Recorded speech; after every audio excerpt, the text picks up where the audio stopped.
नमस्कार जी, उत्तर प्रदेश उत्तराखंड देख रहे हैं आप। मैं हूं कुंदन जमैर। आज यूपी के गाजियाबाद और मध्य प्रदेश के भोपाल से दो ऐसी खबरें आई जिन्होंने सभी को झकझोर कर रख दिया।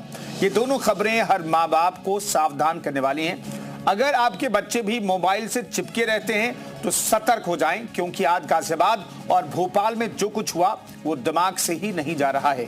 गाजियाबाद में ऑनलाइन गेम की वजह से 3 सगी बहनों ने 9वीं मंजिल से छलांग लगाकर सुसाइड कर लिया।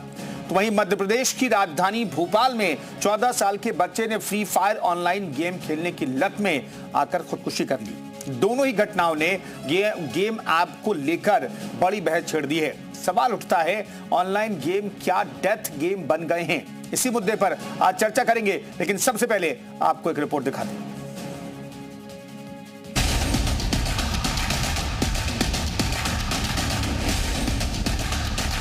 ऑनलाइन गेम जो कभी बच्चों के मनोरंजन का साधन थे, आज उनके लिए जानलेवा बनते जा रहे हैं। हर दिन गेम के खतरनाक टास्क, मानसिक दबाव और लत की वजह से मासूम जिंदगियां खत्म हो रही हैं। ऐसा ही मामला उत्तर प्रदेश के गाजियाबाद से सामने आया, जहां एक सोसाइटी में रहने वाली सगी बहनों की जिंदगी एक ही पल में खत्म हो गई। तीनों बहनें नाबालिग थी। सबसे छोटी की उम्र 12, जबकि बड़ी बहन की उम्र 16 साल थी। 3 बहनों ने घर से की बालकनी से कूदकर आत्महत्या कर ली। अब हुआ क्या था, एक बार ये देखिए कि ये दरवाजा है, मुख्य दरवाजा कमरे का, और इसी को तोड़ा गया जब रात में आवाज आई। इसको तोड़ने के बाद जब परिवार के लोग यहां पर अंदर दाखिल हुए तो ये खिड़की खुली हुई थी और खिड़की के बाहर अगर आप देखें तो ये सीढ़ी लगी हुई थी। यही बताया जा रहा है कि इसी सीढ़ी से चढ़कर तीनों बहनें यहां से नीचे कूद गई। तकरीबन यहां से अगर आप देखें तो 70 से 80 फीट की ये पूरी की पूरी ऊंचाई है, और यहीं से इसी सीढ़ियों की मदद से बहनें यहां पर चढ़ी और चढ़ने के बाद तीनों ने आत्महत्या कर ली। जानकारी के मुताबिक तीनों सगी बहनों को task based Korean love game की लत थी। इसका खुलासा स्क्रीनशॉट से हुआ, जिसमें चैट जीपीटी से कोरियन लव गेम के टास्क पूछे गए थे, जिसमें लिखा था 50 दिन में 50 टास्क होते हैं। बताया गया कि एक बेटी दोनों को टास्क देती थी। दोनों बेटियां उसकी हर बात मानती थी। जब परिवार वालों ने गेम खेलने से मना किया तो तीनों बहनें 9वीं मंजिल से कूद गई। मेरे सिक्योरिटी इंचार्ज का मेरे पास कॉल आया था कि सर B1 टावर में 907 फ्लैट नंबर है, वहाँ से 3 बच्चियों ने कूद के ना सुसाइड किया है। उस टाइम पे जब वो गिर रहे थे तो ऐसा लग रहा था कि एक जो बड़ा होगा वो तो एकदम कंफर्म था कि उसको सुसाइड करना है, पर जब 2 छोटे होंगे शायद उस टाइम पे ऐसा फील हो रहा था कि उन्हें लग रहा था कि नहीं, ऐसा नहीं करना चाहिए। गेमिंग ऐप है, बट ये मतलब समझ नहीं आता है कि आखिर इस टाइप का गेम मतलब हमारे देश में अगर चल रहा है तो गवर्नमेंट उसे बैन क्यों नहीं करती है? ये तो सुसाइड तो कंटिन्यू बढ़ते जा रहा है। आज की डेट में कोरोना काल के बाद से मेरा मानना तो ये है कि जो बच्चों के हाथ में मोबाइल दे देना, वो मोबाइल नहीं है, वो सुसाइड। बताया गया कि तीनों बहनें कोरोना के समय से ही गेम खेल रही थी। यही नहीं, तीनों सगी बहनें 2 साल से स्कूल नहीं जा रही थी। 3 बहनों ने सुसाइड किया है। इसमें अभी तक के जांच में ये सामने आया है कि ये कोरियन कल्चर से इन्फ्लुएंस थी और मोबाइल से ज़्यादा एडिक्ट थी। इसमें ये भी सामने आया है कि पिछले कुछ दिनों से इनको मोबाइल यूज़ करने के लिए मना किया गया था, जिससे ही ऐसा प्रतीत हो रहा है कि उससे प्रभावित हो कि उन्होंने ये एक्सट्रीम डिसीजन ले लिया है, और उसी के चलते उन्होंने ये 9वें मंजिल से कूद के तीनों ने सुसाइड किया हुआ है। बहनों का सुसाइड नोट भी सामने आया, जिसमें कोरियन कल्चर का जिक्र था। यही नहीं, सुसाइड नोट में लिखा गया था कि इस डायरी में जो कुछ भी लिखा है वो सब पढ़ लो, क्योंकि ये सब सच है। मुझे माफ कर दो, सॉरी पापा। अब आपको बताते हैं कोरियन लव गेम के बारे में, जिसकी वजह से तीनों सगी बहनों ने ये कदम उठाया। कोरियन लव गेम एक ऑनलाइन गेम है जिसमें ऑनलाइन गेम चैट सिस्टम होता है, जो खुद को कोरियन लड़का या लड़की बताता है। शुरुआत में दोस्ती प्यार की बातें होती हैं। सबसे पहले आसान टास्क दिए जाते हैं। भरोसा बन जाने पर टास्क कठिन होते जाते हैं, जिससे बच्चों पर मानसिक दबाव बढ़ जाता है। बात नहीं मानने पर डराया जाता है, जिससे गेम खेलने वाला तनाव में आ जाता है, जिसकी वजह से कोरियन लव गेम खेलने वाले ऐसा खतरनाक कदम उठा लेते हैं। फिलहाल इस मामले की जांच हर एंगल से की जा रही है। हालांकि असलियत से पर्दा उठने में अभी वक्त लगेगा, लेकिन गाजियाबाद से आई ये खबर हर उस माँ बाप को सावधान करने वाली है जो अपने बच्चों के साथ वक्त बिताने के बजाय उन्हें मोबाइल थमा देते हैं। तो मोबाइल अगर आप अपने बच्चों को थमा रहे हैं तो हर तरीके से ये उनके लिए सही नहीं है। और अब तो सिर्फ हेल्थ इशू की बात नहीं है, अब बच्चे जो है जान देने पर भी आतुर हैं, जान देने के लिए भी तैयार हैं। इस पर बातचीत करना, इस पर डिस्कशन बेहद जरूरी है, इसलिए तमाम खास मेहमान हमारे साथ मौजूद हैं। डॉक्टर स्वाति मित्तल मनोवैज्ञानिक हमारे साथ मौजूद रहेंगी, अमित दुबे साइबर एक्सपर्ट हमारे साथ मौजूद हैं, अनिल अग्रवाल प्रिंसिपल संत जोसेफ स्कूल लखनऊ से हमारे साथ मौजूद हैं और आकाश श्रीवास्तव गेम डेवलपर हमारे साथ लखनऊ से मौजूद हैं। आकाश, सबसे पहला सवाल, ये कोरियन लव जो गेम के बारे में कहा जा रहा है, ये किस तरह का गेम और क्या टास्क बेस्ड गेम अब भी भारत में बच्चे खेल रहे हैं? क्या ये अलाउड है? क्योंकि हमने पहले कुछ गेम्स के बारे में सुना जिस पर पाबंदी लगाई गई, ब्लू व्हेल जैसे गेम पर पाबंदी लगाई गई, लेकिन क्या अब भी ऐसे गेम एग्जिस्ट करते हैं भारत में? सर बिल्कुल, ऐसे कई सारे गेम्स हैं, आपने भी एक दो गेम्स के नाम ले ही लिए हैं। इनमें सिंपल रहता है कि बच्चों को टास्क दिए जाते हैं जी, और इसका बेसिकली मोटिव रहता है डेवलपर्स का कि जितना ज़्यादा एडिक्टिव गेम होगा, जितना एंगेजमेंट बढ़ेगा, उतना ज़्यादा उनके लिए बेनिफिट है। तो यहाँ पे उनका पर्पस होता है कि गेम का जितना एंगेजमेंट हो उतना ज़्यादा वो पैसे कमा पाएँ। पर वहाँ पे वो लोग ये भूल जाते हैं कि मोरालिटी पहले आनी चाहिए। तो इस तरह के चीज़ें कई सारी पहले भी देखी गई हैं और आज भी वही हो रही हैं। सबसे मेन चीज़ ये है कि हमको ये ध्यान देना चाहिए एज अ पेरेंट कि जो भी हमारे बच्चे खेल रहे हैं, हम ये ध्यान दें कि हम सेशन बेस्ड गेम हो एटलीस्ट, या हमारा पेरेंटल कंट्रोल रहे उनके ऊपर। अगर ये कुछ चीज़ें हम लोग ध्यान दे पाते हैं तो इस तरह की दिक्कतें नहीं आती हैं। इसके अलावा कई सारी छोटी छोटी बातें हैं जो हम सब लोग एक्सपर्ट से आए दिन सुनते रहते हैं कि अगर 2 से 5 साल तक के बच्चे हैं तो उस केस में बहुत ज़्यादा हो तो 1 घंटा तक स्क्रीन टाइम दे, बिल्कुल ठीक है। इसके बाद अगर 5 साल से लेके ऊपर के बच्चे हैं तो स्क्रीन टाइम फिर वही 2 घंटे से ऊपर नहीं होना चाहिए। तो इन सब बातों पर पेरेंट्स ध्यान रखेंगे तो जाहिर सी बात है ये सब समस्याएं नहीं आएंगी।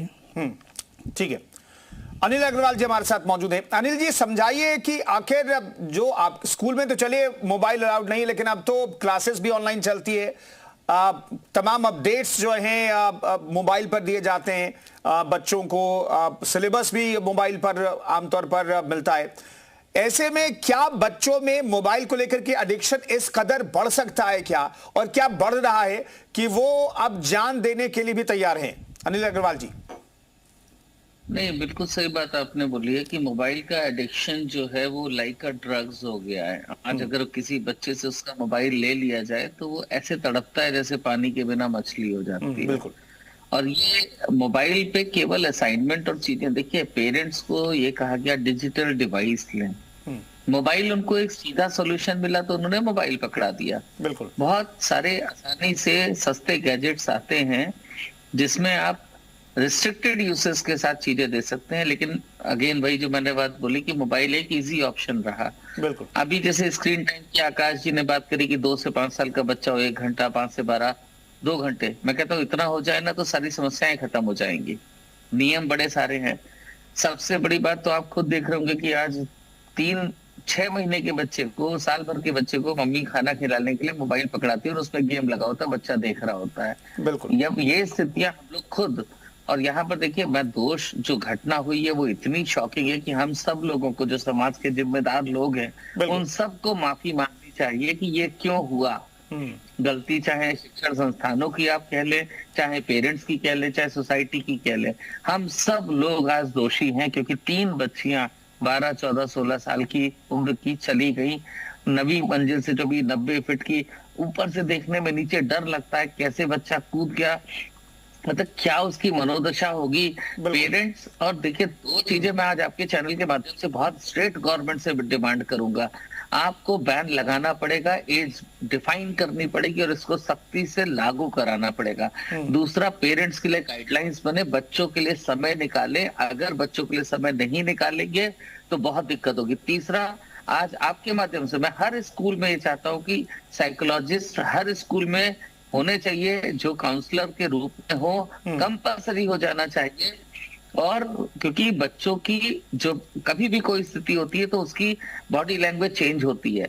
वो कहीं डरा सहमा सा, थोड़ा गुमसुम सा रहता है, वो कहीं से दोस्तों से, टीचर से वो बात जब नहीं करता तो वो नोटिस में आता है। वो नोटिस में आने के बाद काउंसलर जब बात करता है तो पेरेंट्स और बच्चे के बीच में या जो भी उसकी दिक्कत होती है उसका समाधान हम लोग के ढूंढ सकते हैं। तो एक ये मुहिम चलाने की जरूरत है और इसमें 100% में एक्टिव होके, क्योंकि ये आज बिल्कुल मुहिम की जरूरत है, क्योंकि हम बेहद खतरनाक मोड़ पर आ गए हैं और अगर यहां पर हमने कुछ बेहतर नहीं किया तो आगे भी इस तरह की विभत्स घटनाएं हो सकती हैं और यही चिंता है और इसलिए हम इस पर डिस्कशन कर रहे हैं। डॉक्टर स्वाति भी हमारे साथ जुड़ गए, लेकिन उन पर जाने से पहले मैं अमित दुबे आपसे मैं लेना चाहता हूं, क्योंकि अनिल अग्रवाल भी कह रहे हैं कि भाई नियम होना चाहिए और सख्ती से पालन होना चाहिए। सोशल मीडिया को लेकर की भी गाइडलाइन है, एक तय उम्र तय है, लेकिन उससे कम वाले छोटे बच्चे भी उसे इस्तेमाल करते हैं।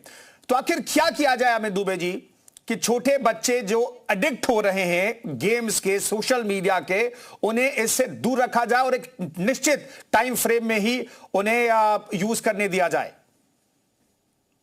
देखिए, सबसे पहले तो जो चीजें हम अभी डिस्कस कर रहे हैं कि गेम बैन कर देना चाहिए, उससे कुछ नहीं होगा। इंडिया में सारे इस तरह के गेम बैंड ही है, पबजी बैंड ही है और भी बहुत सारे ऐसे game time to time ban होते रहते हैं। बैन करना is not a solution, because बच्चे जिस गेम को खेलना चाहते हैं वो खेल ही लेंगे। वो पीपीएन इंस्टॉल करके खेल लेंगे, वो डायरेक्ट लिंक से भी इंस्टॉल कर लेंगे, बहुत सारे ऐसे तरीके आते हैं।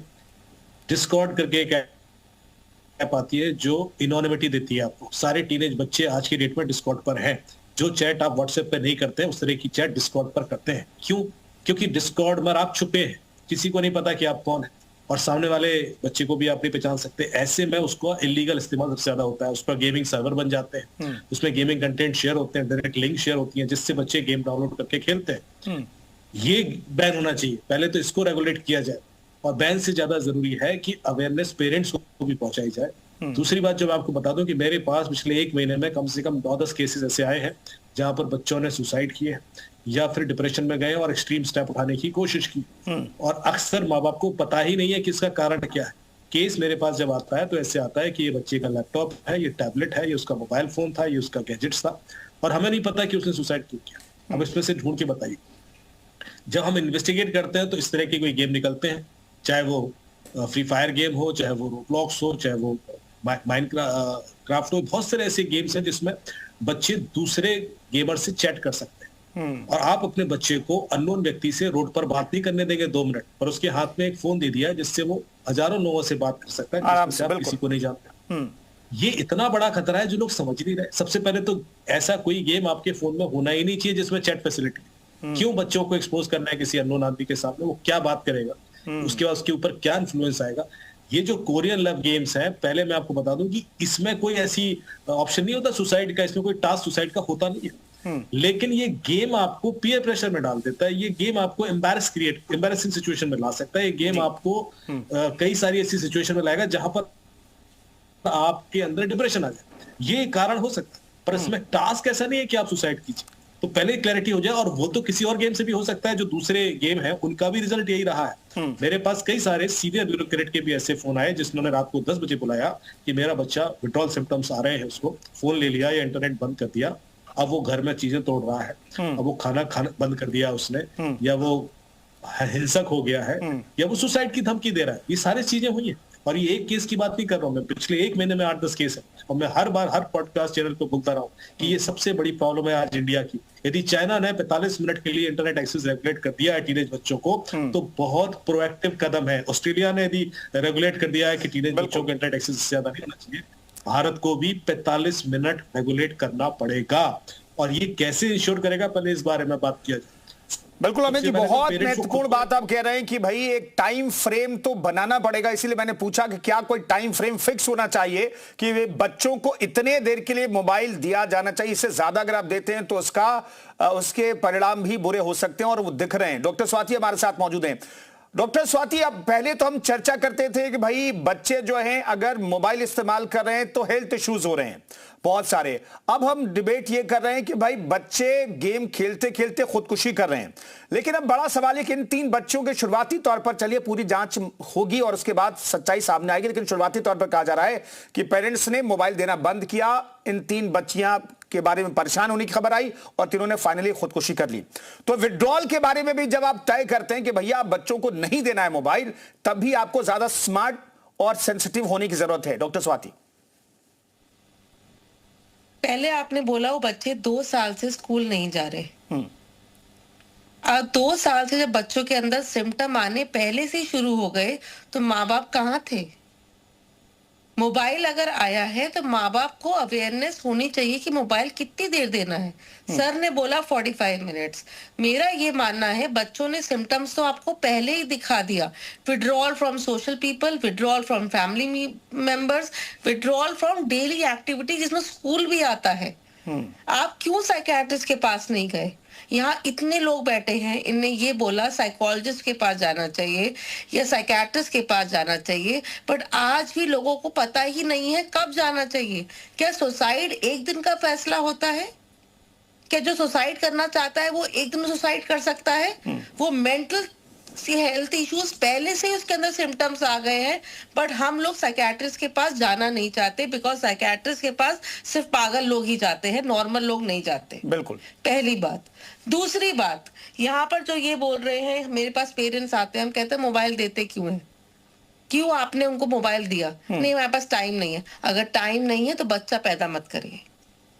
द मोस्ट इम्पोर्टेंट, सुनने में बुरा लग सकता है, लोग मुझे कुछ और बोल सकते हैं, बट बच्चा पैदा मत करिए अगर आपके पास बच्चे को देने का टाइम नहीं है तो। पेरेंट्स ने मोबाइल इंट्रोड्यूस किया तो आप बच्चा के साथ क्यों टाइम स्पेंड नहीं कर पाते? क्या दिक्कत थी? क्यों उनको नहीं पता था कि बच्चा एडिक्शन में जा रहा है? कहाँ थे पेरेंट्स? दुख की बात है, बच्चा तीनों चले गए, बट पेरेंट्स थे कहाँ जब वो 1.5 साल से स्कूल नहीं जा रहे थे? क्यों साइकियाट्री हेल्प नहीं ली? क्यों किसी डॉक्टर की हेल्प नहीं ली गई? आज सब लोग डिस्कशन कर रहे हैं कि एक हादसा हो गया। ऐसे कितने बच्चे रोज सफर कर रहे हैं। WHO की जो रेटिंग 1 में 11 थी, आज 1 में 3 हो गई है बच्चों में मेंटल हेल्थ को लेके। बच्चे बुलीड से सफर करते हैं, बच्चे गेम एडिक्शन सफर करते हैं, बच्चे वेब लेते हैं। आजकल 7-7 साल के 8-7 साल के बच्चे वेब लेते हैं, स्मोकिंग करते हैं, पीयर प्रेशर रहता है। क्यों रहता है? पहले तो नहीं होता था कि बच्चे, पहले फैमिली टाइम होता था, आजकल कोई फैमिली टाइम नहीं देता। क्यों? माँ बाप खुद एडिक्टेड है फोन के, बच्चों को क्या रोकेंगे ना? कितने लोग बैठे हैं फोन नहीं देखते, इंस्टाग्राम स्क्रॉल नहीं करते। आज एप्स्टीन फाइल्स खुली है, आज कितनी सारी चीजें खुलती है। मतलब आपने कितने सारे गेम्स के बाद के PUBG है, कैंडी क्रश है, एडिक्शन भरा पड़ा है मोबाइल में, बट मोबाइल इंट्रोड्यूस कौन करता है? बिल्कुल, माँ बाप। अगर आपके पास बच्चों को टाइम देना नहीं दे सकते, आप बिजी हैं, एग्रीड। स्वाति जी, किसी बच्चे में एडिक्शन है ये कैसे पता लगाएंगे, और क्या स्कूल में भी उसका रिफ्लेक्शन दिखता है क्या रिजल्ट में भी? क्योंकि हमारे साथ अनिल, इरिटेबिलिटी। डॉक्टर स्वाति सुनिए ना, मैं कह रहा हूँ सिम्टम। डॉक्टर स्वाति, मैं इसलिए पूछ रहा हूं आपसे सवाल कि क्या स्कूल की भी भूमिका रहती है? क्योंकि डॉक्टर स्वाति हमारे साथ अनिल अग्रवाल भी मौजूद हैं। स्कूल में क्या वो सिम्टम्स दिखाई देता है एडिक्शन का, या फिर इस लेवल का कि भाई आपके बच्चे को साइकियाट्रिस्ट की जरूरत है? क्या वो लेवल पता चलता है? दिखता है। बच्चा एकदम से अपनी स्टडी से दूर चला जाता है, normal activity, leisure activity, sports से दूर चला जाता है, उसकी रुचि सब में खत्म हो जाती है, वो हर चीज में बोरियत फील करता है, इरिटेबल हो जाता है, उसे रात को नींद नहीं आती, हर चीज में थकावट महसूस होती है, चिड़चिड़ापन आ जाता है, लोगों को अवॉइड करता है मिलने से। ये जो 4-5 सिम्टम है, ये वार्निंग साइन होते हैं पेरेंट्स के लिए कि आपका बच्चा एडिक्टेड हो रहा है। ठीक है डॉक्टर स्वाति बने रहिए हमारे साथ। डॉक्टर अनिल जी हमारे साथ मौजूद हैं। अनिल जी, स्कूल को भी पता चल जाता है, तो क्या आप लोग भी चूंकि पीटीएम होते हैं तो उसमें आप लोगों की भी जिम्मेदारी है क्या? पहली जिम्मेदारी तो पेरेंट्स की है, फैमिली की है, लेकिन सेकेंड जिम्मेदारी स्कूल पर भी आती है। अगर कोई सिम्टम दिखाई दे रहा है तो क्या आप लोग या किया जाने की जरूरत है कि भाई देखिए बच्चे में आपके ये चेंजेस हैं और आपको साइकियाट्रिस्ट की या फिर ज्यादा अटेंशन की जरूरत है? अनिल जी। बिल्कुल ठीक कह रहे हैं आप। मैं सबसे बड़ी बात तो स्वाति जी की हर बात को टोटली एग्री करूंगा। उन्होंने एक बड़ी अच्छी बात बोली। आज हर पेरेंट बोलता मेरे पास टाइम नहीं है, तो मैं भी बोलता हूँ बच्चा पैदा मत करिएगा, टाइम नहीं है। दूसरी बात, हम लोगों ने स्कूलों में काउंसलर के लिए स्पेस रखा हुआ है, काउंसलर अपॉइंटेड है। और मैं आज आपके माध्यम से कहता हूँ फिर से कि हर स्कूल को अपने काउंसलर अपॉइंट करना मैंडेटरी कर देना चाहिए गवर्नमेंट को। मेजॉरिटी ऑफ सीबीएसई और आईसीएसई स्कूल्स में काउंसलर्स हैं। बच्चे की एक एक चीज की अंदाजा लगता है, एक्टिविटी टाइम उसका रिड्यूस हो रहा है, वो चिड़चिड़ा, जितनी बातें बोली है स्वाति जी ने, बिल्कुल ये सच्चाई है।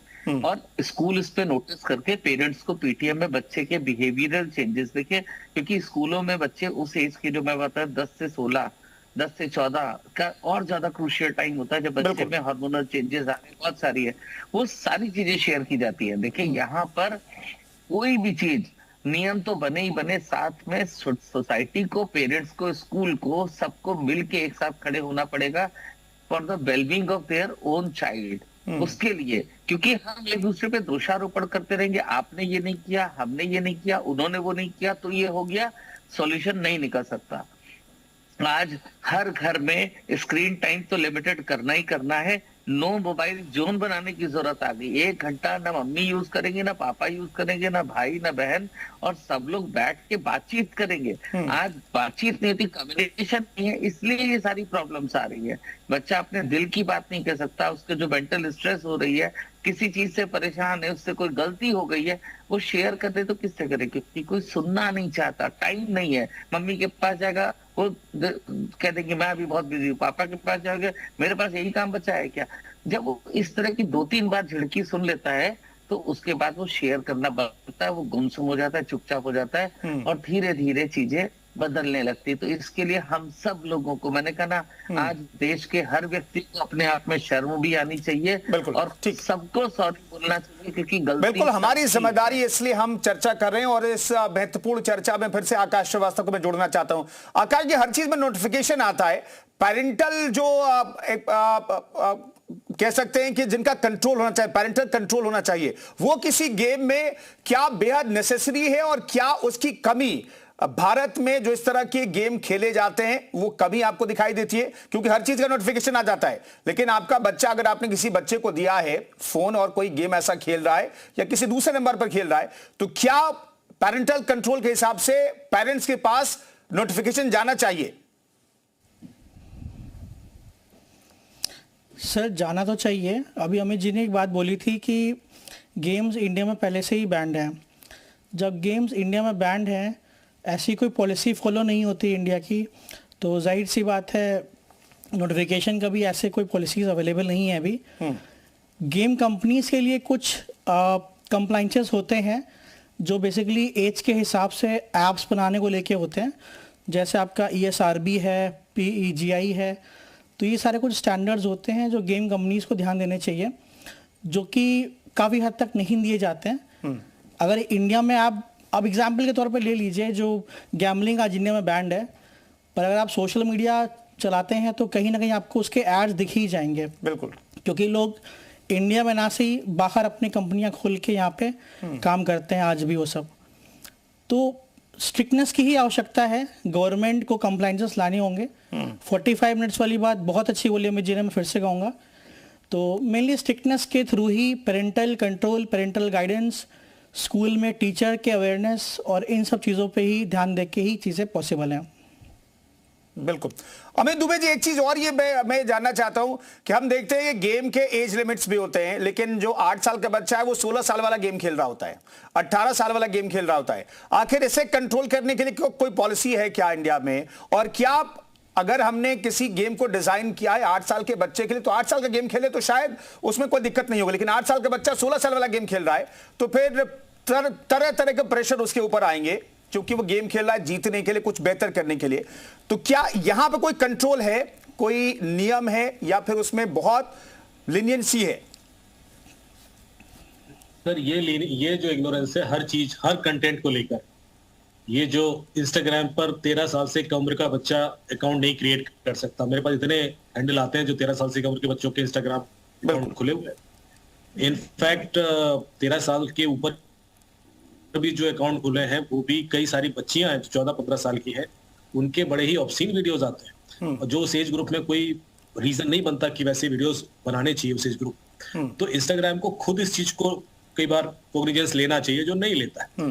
गेम्स भी जैसे आपने कहा कि बड़ी उम्र के गेम है पर छोटे बच्चे भी खेल रहे हैं। ओटीटी कंटेंट अलग अलग एज ग्रुप के लिए है, लेकिन उसका कोई रेगुलेशन वो कैसे चेक करेंगे, क्योंकि आपने माँ बाप के ही अकाउंट से लॉगिन करके ओटीटी कंटेंट एक्सेस कर रहा है बच्चा, बिल्कुल वो कोई भी कंटेंट देख रहा है, एग्रेसिव कंटेंट है, ऑब्सीन कंटेंट है, तो दिमाग पर ओवरलोड ऑफ इंफॉर्मेशन है, आप नहीं वॉच कर पा रहे हो, आप नहीं देख रहे हो कि वो क्या कर रहा है, और ऐसे में बच्चों को इतना जल्दी ऐसी एक्सपोजर मिल जाती है कि वो सारे सिम्टम्स आने लगते हैं जो नॉर्मली हम लोगों को 30-35 साल की उम्र पे आते हैं। वो बच्चा इतनी जल्दी मैच्योर हो जाता है, तो ये एक खतरनाक सिम्टम, और ये इंडिया की प्रॉब्लम नहीं है, पहले मैं आप बता दूं, ये पूरी ग्लोबल प्रॉब्लम है, पूरी दुनिया में इस बात को लेकर चिंता है, पूरी दुनिया में इस तरह के केसेस हो रहे हैं, लेकिन पूरी दुनिया में उसको लेकर फिर कदम भी उठाए जा रहे हैं, जैसे कि हमने चाइना और ऑस्ट्रेलिया का एग्जांपल दिया, अभी जापान भी सीरियस कदम उठा रहा है। मेरे ख्याल से भारत में चूंकि सबसे ज्यादा टीनेज बच्चे हैं, सबसे ज्यादा यूथ है, हम पूरी जनरेशन हमारी ना खत्म हो जाए इस ट्रैप में, इससे पहले ही सारी चीजें छोड़कर इस पर एक निर्णय लेना चाहिए कि भाई यदि OEM कंपनीज को ऑर्डर्स देने हैं तो वहां दीजिए, कि वो चाहे, जैसे कि आप जब निजी यात्रा में जाते हैं तो आपके चेहरे की फोटो लेकर सेव नहीं की जाती है, आपके चेहरे से आपके जो पैरामीटर्स हैं पहचान कर वेरीफाई किया जाता है कि ये वही व्यक्ति है। ऐसे में आपको एक प्रोविजन ये देना होगा कि बच्चे का भी एज तो कैलकुलेट कर लीजिए कम से कम, बिल्कुल, और उसके बाद ही किसी अकाउंट में एक्सेस दीजिए जब भी वो कोई गेम खेले या इंटरनेट एक्सेस करे। I think the first instance should be to know his or her as. ये बहुत अच्छा सुझाव है अमित साहब, लेकिन इस पे फॉलो करना क्या बहुत मुश्किल है या बहुत आसान चीज है? अब सिर्फ इच्छा शक्ति की जरूरत है अमित जी। देखिए, इच्छा शक्ति की ही जरूरत सबसे ज्यादा होती है, टेक्निकली तो चीजें सारी हो जाती है। टेक्निकली तो आज की डेट में आपके घर में 4 लोग बैठे हैं तो गूगल को भी पता है, आप कहाँ जा रहे हैं सब कुछ, सारी एप्लीकेशंस को पता है, आप क्या कर रहे हैं ये सबको पता है, तो फिर उस चीज का अलर्ट क्यों नहीं आता कि आप ये गलत करने वाले हैं? ये चीज तो सबको ही पता है ना। हमारे इंटरनेट पर हम क्या क्या कर रहे हैं ये ऑपरेटर से लेकर एप्लीकेशन तक सब एक्सेस करके बैठे। तो फिर ऐसा नहीं है कि हमारे पास इंफॉर्मेशन नहीं है, बस वो बताते नहीं है। और अभी एक लॉ सूट व्हाट्सएप के ऊपर भी चल रहा है कि वो भी बहुत सारी चीजें जानता है। तो ऐसे में मेरे ख्याल से यदि गवर्नमेंट थोड़ा सा विल पावर ले आए तो यही प्लेटफॉर्म, यही एप्लीकेशन उस चीज को उस हद तक रेगुलेट कर, बिल्कुल इच्छा शक्ति दिखाने की जरूरत है, रेगुलेट करने की जरूरत है और सख्त रेगुलेशन की जरूरत है। डॉक्टर स्वाति, आपने कहा आप चर्चा में, और मैं भी जानना चाहता हूं, मनोचिकित्सक के पास, साइकियाट्रिस्ट के पास जाने से लोग हिचकते हैं, लेकिन क्या समाज को बदलने की जरूरत है? और खासतौर पर ऐसा लगता है कि चलो ठीक हो जाएगा, छोटी सी बात है, ये जो रवैया है पेरेंट्स को या किसी को भी साइकियाट्रिस्ट के पास जाने से रोकता है, और इसे बदलने की जरूरत है, खासतौर पर बच्चों के मामले में। साइकियाट्रिस्ट से पहले पेरेंट्स को डरना बंद करना पड़ेगा। मुझे नहीं पता आप पेरेंट हैं या नहीं, यहाँ पे जितने लोग बैठे हैं वो पेरेंट हैं या नहीं। आप नॉर्मल ब्लड चेकअप कराते हैं ना, आप नॉर्मल हीमोग्लोबिन, थायराइड चेकअप कराते हैं, ऐसे आप कोई मेंटल हेल्थ चेकअप क्यों नहीं कराते अपना हर 2 महीने में एक बार? सारी फैमिली का मेंटल हेल्थ चेकअप क्यों नहीं कराते? सर ने बात करी कि इच्छा होनी चाहिए, कि ऐसी इच्छा बनती कैसे है? जब आपका माइंड सही होता है, और माइंड सही तब होता है जब आपके घर में माहौल अच्छा होता है जी। जब अगर पेरेंट्स की आजकल के बच्चों में गोल ओरिएंटेड ही नहीं रहे हैं, किसी बच्चों को ये नहीं पता कि 5 साल बाद जाके उनको क्या बनना है, किसी को नहीं पता आजकल। पहले लोगों के अंदर डायरेक्शन होती थी, डॉक्टर बनेंगे, इंजीनियर बनेंगे, IAS बनेंगे, CA बनेंगे। आजकल के बच्चों को कुछ नहीं बनना। क्यों नहीं बनना? यूट्यूबर बनना है। क्या बनना है? इंस्टाग्राम में फॉलोअर्स बढ़ाने हैं। क्या होगा उससे? जुकरबर्ग को से मैं इतनी एक मैंने रील देखी है अभी, देखिए मैं भी रील की बात कर रही हूँ, उसमें से सॉरी बुलवाया है बिकॉज ऑफ हिम। कितने बच्चे लोग अपने आप को सफर करा रहे हैं। जिस इंस्टाग्राम अकाउंट की बात कर रहे हैं, 8 साल की लड़की के अपने अकाउंट था जिसके अकाउंट में करीबन 1500 फॉलोअर्स थे। बट ये सब चीज फंसती है क्योंकि हमारा माइंड को हम किसी बच्चे किसी चीज का एडिक्ट बना देते, पर वो एडिक्शन सीखते कहाँ से है? मेरा ये क्वेश्चन है कि बच्चा सीखता कहाँ से है? या तो स्कूल से या पेरेंट्स से, और दोनों ही किसी भी चीज में साइकियाट्रिस्ट के पास जाने के लिए कोई भी एग्री नहीं होता। बिल्कुल, ये सोच बदलने की जरूरत है। बहुत बहुत धन्यवाद। मैं बहुत बहुत धन्यवाद करना चाहूंगा तमाम मेहमानों का जिन्होंने बहुत महत्वपूर्ण सुझाव दिए। उम्मीद है कि पेरेंट्स जिनके छोटे छोटे बच्चे हैं और जिनके बच्चे मोबाइल में लगे रहते हैं या फिर मोबाइल को यूज करते हैं, उनके लिए जानकारी बेहद महत्वपूर्ण है। इस खास पेशकश में फिलहाल इतना ही।